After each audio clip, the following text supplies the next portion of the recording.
Fala aí galera do sétimo ano, hoje nós vamos falar sobre doenças crônicas não transmissíveis, tá?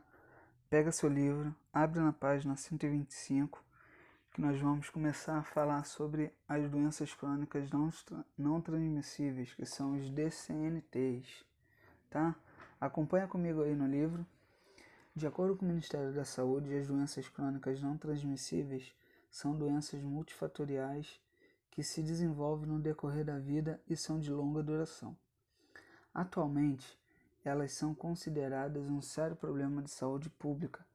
Representavam, em 2008, 63% das mortes no mundo, segundo estimativas da OMS. Olha a quantidade, pessoal, de mortes que ela representava no mundo, mais da metade, tá? Então, olha o perigo. As 4 DCNT de maior impacto mundial são doenças cardiovasculares, diabetes, câncer e doenças respiratórias crônicas. Elas possuem 4 fatores de riscos modificáveis em comum: o tabagismo, a alimentação inadequada, a inatividade física e o uso nocivo de álcool. Mais para frente, nós vamos ver esses fatores, tá? Um por um.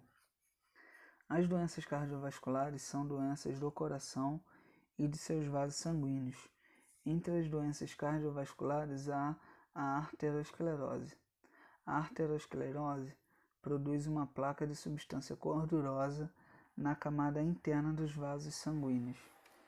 Então vamos ver o que é a arteriosclerose aí. Bom, a arteriosclerose é isso aí, ó. A gente tem duas imagens aí. Uma a gente vê a veia cortada no meio e outra a gente vê a veia como se ela fosse cortada de frente pra gente, tá? Então a gente tem a primeira aí, tá vendo? Na primeira imagem, lá em cima a gente tem um vaso totalmente limpinho, com sangue correndo numa boa.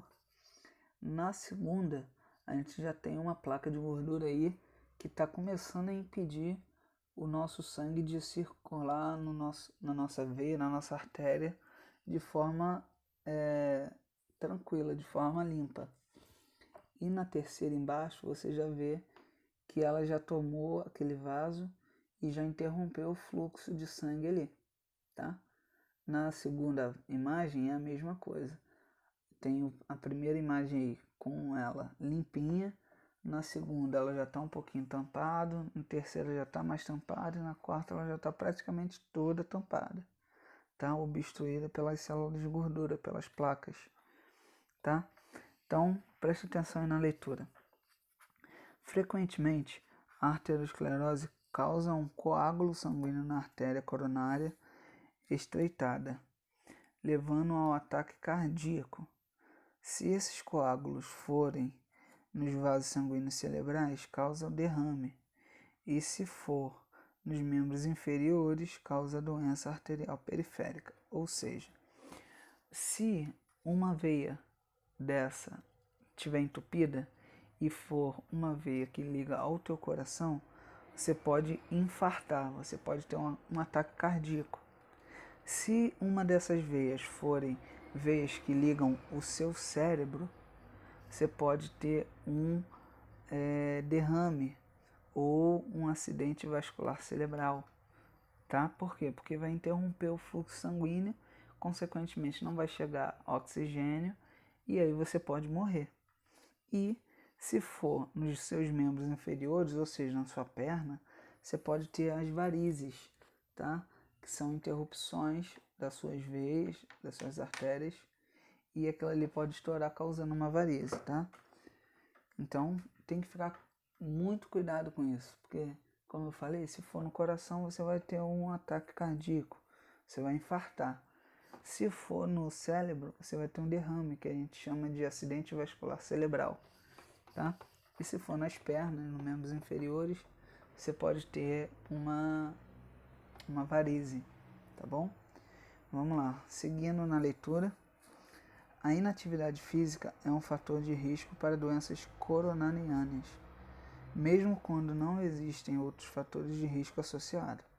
Dessa forma, a prática regular de atividade física auxilia no controle da doença, Além do mais, proporciona um coração mais forte e maior, com um aumento do suprimento de sangue e de oxigênio e com as artérias coronarianas que podem se expandir melhor e são mais largas e menos rígidas no seu envelhecimento, tá? Então, olha só, quando você pratica atividade física, quando você faz os exercícios físicos, o seu corpo ele melhora num todo. Você não vai melhorar só na sua parte, na sua condição visual, que é o seu corpo. O seu corpo lá dentro também está melhorando. Então você não vai ter aquelas veias tão rígidas quando você envelhecer. Você vai ter um coração que consegue acumular mais sangue e, consequentemente, ele é mais forte. Então tudo isso vai mudar para você. Tudo isso vai melhorar. Então por isso que é tão importante você praticar o exercício físico, tá? Nós vamos ver aqueles fatores que a gente falou lá, que é o tabagismo, a alimentação inadequada, a inatividade física e o uso nocivo do álcool, tá? Esses 4 fatores são fatores que levam a você a ter o risco dessas doenças, tá? Então vamos ver uma por uma. Então a gente tem aí, ó, primeiro o tabagismo. Quem conhece alguém que fuma? Acredito que todo mundo aí já tenha visto alguém perto de você fumando, ou às vezes até mesmo dentro da sua família, alguém que fuma. Então, é muito importante você entender isso aí e falar para essa pessoa o risco que ela está correndo de ter uma doença cardiovascular, caso ela já não tenha. Então, preste atenção, ó. O tabagismo é mais frequente em homens de todas as capitais. A menor proporção desse consumo por homem foi encontrada em Aracaju. Aqui tem uma pesquisa que tá falando sobre algumas regiões do Brasil onde tem mais incidência de tabagismo, onde tem mais pessoas fumando. Então em Aracaju foi encontrado cerca de 16,9%, tá? Na região Nordeste e a maior de Porto Alegre, 28,1% na região Sul. Para as mulheres, a menor e a maior prevalência de fumantes foram identificadas também nessas mesmas capitais, Aracaju, 10%, e Porto Alegre, 22%. Ou seja, em Aracaju, tanto os homens quanto as mulheres, eles fumavam menos do que as pessoas lá no Rio Grande do Sul. No Rio Grande do Sul, o homem foi cerca de 28%, e as mulheres cerca de 22% a 23%, tá? Em relação à escolaridade, a proporção de fumantes sempre foi maior entre os grupos com menor escolaridade, ou seja, ensino fundamental incompleto, em todas as capitais. Em razão das prevalências, esse indivíduo com menor e maior escolaridade é cerca de 2 fumantes com baixa escolaridade para um fumante com maior escolaridade. Ou seja, fizeram uma pesquisa e viram que em Aracaju, tanto o homem quanto a mulher, eles tinham uma menor incidência de fumantes lá em Aracaju e maior incidência de fumantes em Porto Alegre, tá? Tanto para o homem quanto para a mulher foi igual, em relação aos locais onde um fumava mais e um fumava menos. E em relação à escolaridade, o estudo também fala que a cada 2 pessoas que não têm um ensino completo e que fumam, tem uma pessoa com ensino completo que fuma. Ou seja, a cada 2 pessoas que fumam com o ensino fundamental incompleto, tem uma pessoa que fuma com ensino fundamental completo, ok? Então isso aí é a respeito do tabagismo. E aí eu coloquei 2 imagens para vocês poderem visualizar, e quem de repente tem dúvida do que é tabagismo, é a questão do fumo, tá? Então vamos lá, outro fator de risco associado às doenças é a alimentação inadequada, ou seja, a alimentação errada, aquela alimentação que você come muita gordura, você come muito carboidrato e você come pouco salada, pouco vegetal, tá? Então vamos ler aí. Outra pesquisa. foi avaliado o consumo de alimentos como frutas, legumes e verduras e gorduras animais.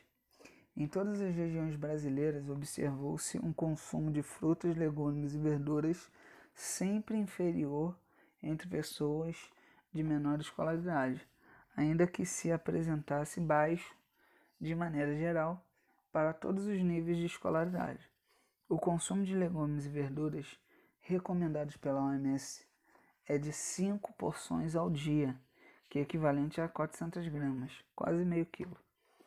Foi identificado que menos de 3% da população das capitais pesquisadas, ou seja, cerca de 50% da população, ingere apenas de 1 a 3 porções ao dia.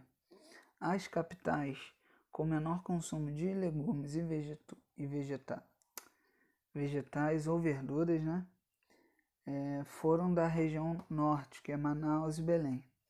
Os alimentos de origem animal ricos em gordura, gordura visível da carne, frango com pele e leite integral, são mais consumidos pela população de menor escolaridade. Ou seja, pessoal, a gente tem que comer saudável, a gente tem que passar. Não é que você vai deixar de comer um McDonald's, uma pizza, um salgadinho, um doce, mas você não pode tornar isso a maior parte da sua alimentação diária.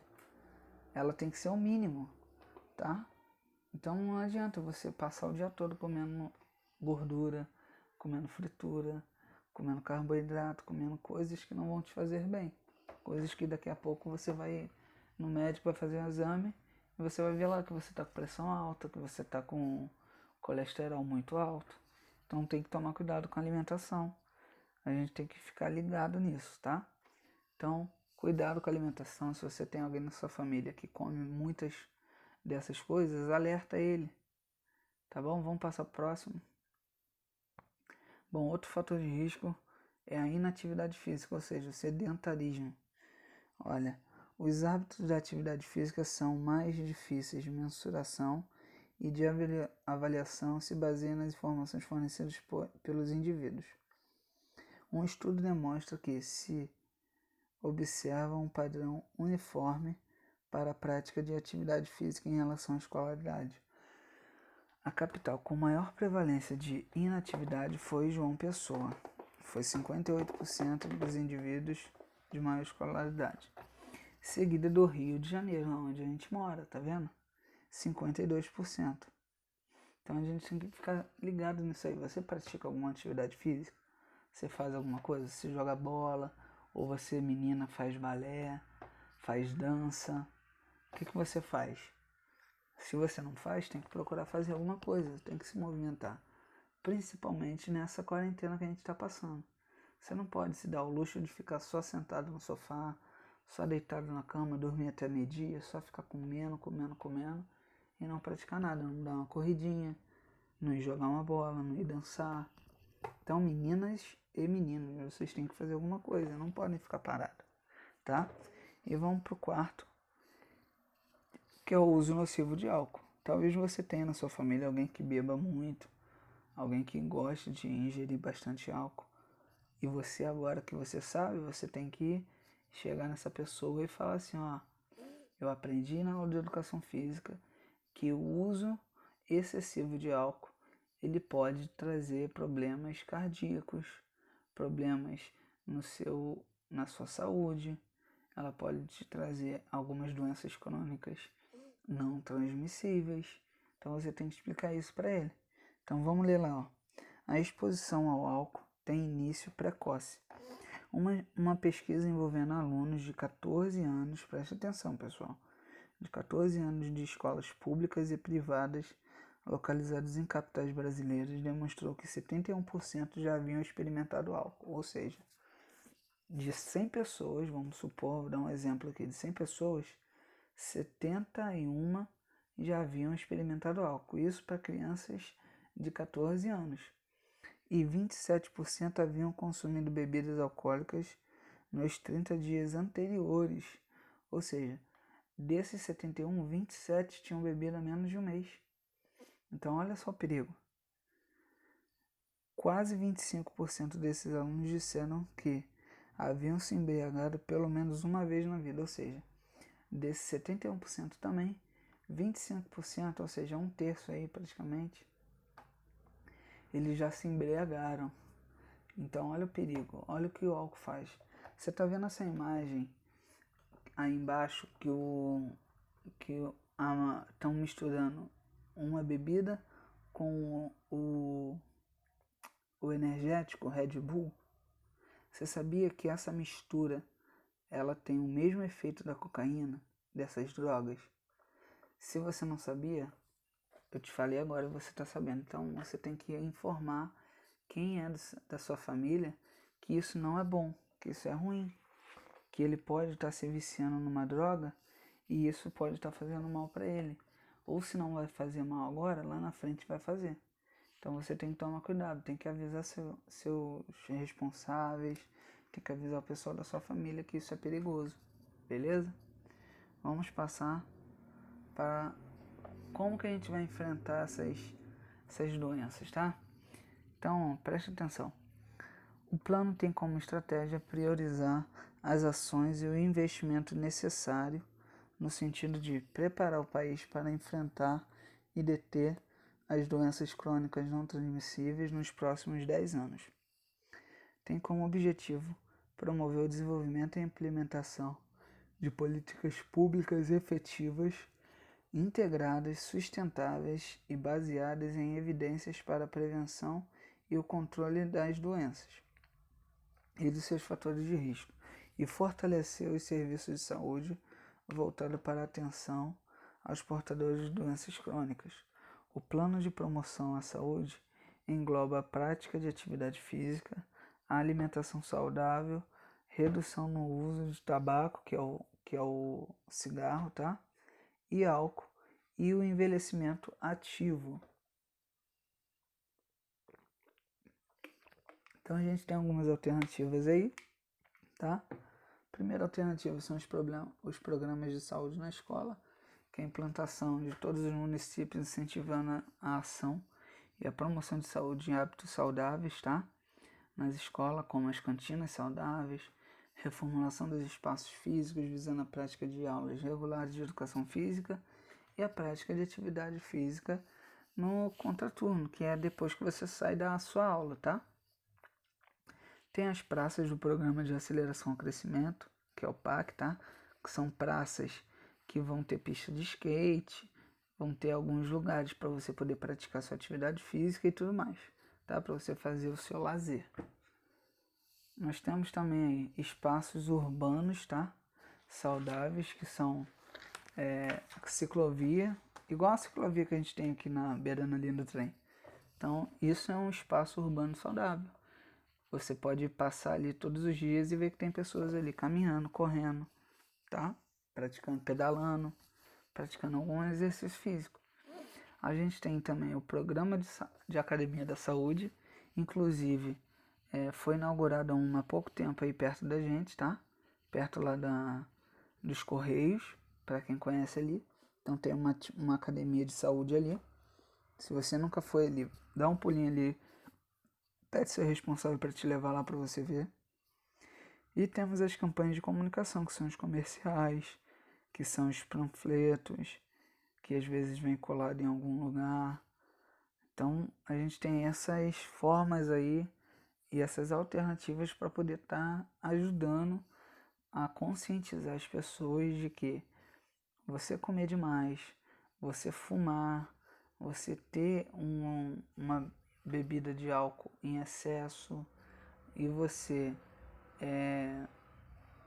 ter uma vida totalmente desregrada, isso faz mal para você, porque você fumando, você se alimentando mal, você não praticando atividade física e você ainda mais bebendo álcool, a tendência de você contrair essas doenças é muito fácil, é muito mais fácil do que uma pessoa que tem uma vida ativa, que tem uma alimentação saudável, que não fuma, que não bebe. Então a gente tem que procurar ter esses hábitos para a gente poder viver mais, viver com uma vida de qualidade. Ok, pessoal? Bom, pessoal, é isso. Nossa aula termina por aqui e até semana que vem.